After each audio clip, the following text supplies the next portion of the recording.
Assalamualaikum everyone, welcome to my channel Microbiology with Huriya Khan and Microbes at Huriya Khan. तो मेरा updated name है मेरे channel का माइक्रोब्स एट हुरिया खान और माइक्रोबायोलॉजी विद हुरिया खान मेरा पास्ट चैनल नेम था। तो आपको बताने का मकसद ये है कि आप जब भी सर्चिंग में मेरा नेम लिखेंगे तो आपको माइक्रोब्स एट हुरिया खान लिखना है। तो आज जो मैं आपको टेस्ट का बताने वाली हूँ वो कंप्लीट ब्लड काउंट है, या हम इसको CBC भी कहते हैं। CBC की फुल फॉर्म होती है ये कंप्लीट ब्लड काउंट, और CP मतलब कंप्लीट पिक्चर। ठीक है, तो अब मैं सबसे पहले इसमें टर्मिनोलॉजीज आपको थोड़ी सी बताऊंगी जो कि अक्सर हमारे डॉक्टर्स जो हमारे पैथोलॉजिस्ट होते हैं वो रिमार्क्स में नीचे ये कमेंट्स देते हैं। तो वो क्या होते हैं ये मैं आपको सबसे पहले यहाँ पर बताती हूँ।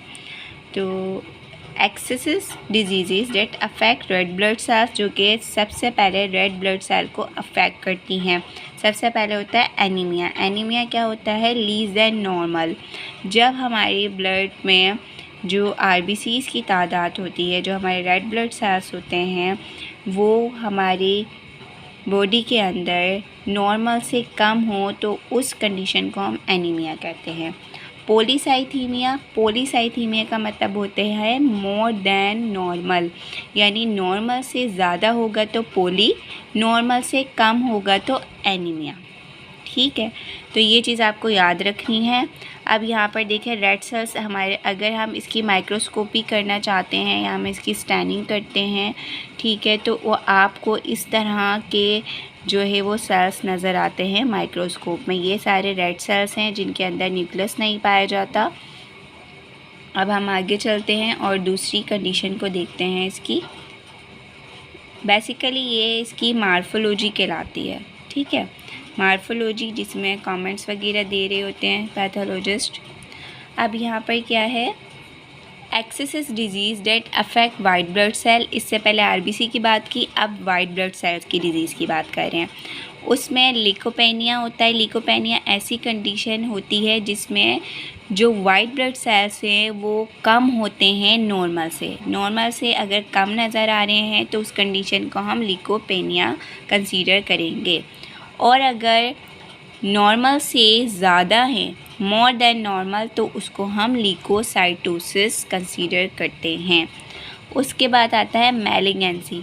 मैलिग्नेंसी का मतलब होता है अनलिमिटेड रिप्रोडक्शन, मतलब जो तेज़ी के साथ प्रोड्यूस हो रहे होते हैं। It could be cancer patients, it could be any abnormal condition, यानी किसी भी कंडीशन में ये अनलिमिटेड रिप्रोडक्शन हो सकती है WBCs की। अब हम बात करते हैं प्लेटलेट्स काउंट्स की। ठीक है, कि प्लेटलेट्स काउंट्स में कौन कौन सी कंडीशन होती हैं। Excesses disease that affect the platelets. अगर प्लेटलेट्स नॉर्मल से कम होंगे, less than normal, that condition is called thrombocytopenia. और प्लेटलेट्स आपको स्लाइड में माइक्रोस्कोपी जो ब्लड स्लाइड होती है उसमें इस तरह के ये जो डॉट डॉट नज़र आ रहे हैं, इधर डॉट नज़र आ रहा है आपको, ये डॉट, नीचे डॉट्स नज़र आ रहे हैं। These all are platelets, okay, showing this pictures. तो ये सारे प्लेटलेट्स हैं। और अगर नॉर्मल से ज़्यादा प्लेटलेट्स हैं, that condition is called thrombocytosis. Penia का मतलब होता है, जहाँ पे भी निया आ रहा हो आप समझ जाएं कि डेफिशिएंसी की बात कर रहे हैं। जहाँ पे साइटोसिस आ रहा है तो वहाँ आप ये समझ जाएं कि जो है वो इंक्रीज़ की बात हो रही है, यानी कि वहाँ पर कोई भी सेल्स इंक्रीज़ हो रहे हैं। चाहे हम WBC की बात करें, प्लेटलेट्स की बात करें या RBCs की बात करें। अब हम कुछ नॉर्मल रेंजेस यहाँ पर देख लेते हैं। मैं एक चीज़ आपको और क्लियर करना चाहूँगी कि हर लैब की नॉर्मल रेंजेस वेरी करती हैं लैब स्टैंडर्ड्स पर, कि वो अपने हिसाब से भी नॉर्मल रेंजेस रखते हैं। तो एक मैं बेसिक और जर्नल आपको बता देती हूँ RBC का।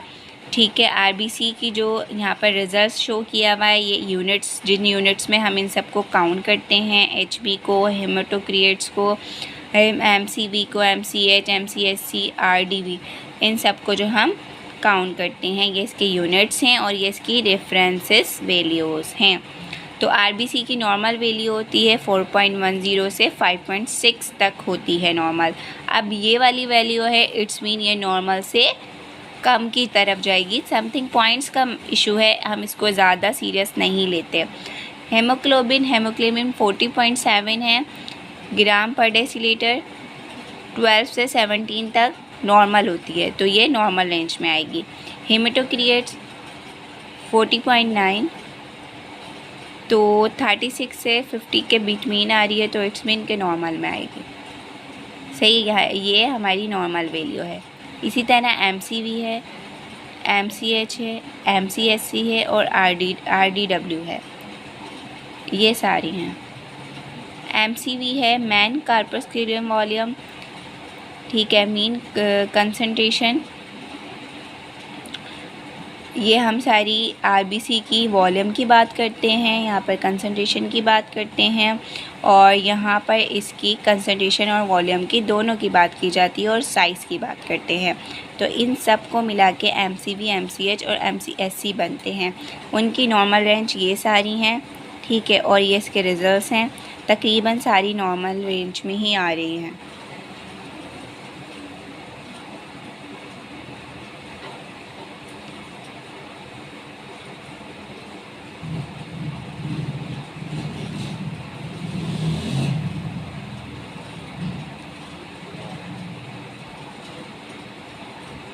अब ये प्लेटलेट्स हैं, तो प्लेटलेट्स की भी देखें, यहाँ पर नॉर्मल रेंजेस लिखी हुई है। अभी जो करंट वैल्यूज़ चली हैं उसमें 150 से 450 तक नॉर्मल रेंजेस जा रही है, ठीक है। ये एक मैंने पूरा चार्ट एक अमेरिकन जो है वो लेबॉर्ट्री का उठाया था, तो वहाँ पर इतनी दी जाती होंगी, बट हमारे पाकिस्तान में अभी 150 से 450 तक ये चल रही है। WBC जो है 4000 से 10,000 तक होते हैं। और ये हमारे न्यूट्रोफिल्स हो गए, ये इसकी सब काइंड्स होती हैं, जिसको हम DLC काउंट भी कहते हैं या डिफरेंशियल लिकोसाइट काउंट्स भी कहते हैं। न्यूट्रोफिल, लिम्फोसाइट्स, मोनोसाइट, इज़ोनोफिल और बेसोफिल्स, ये सारे आते हैं इसमें।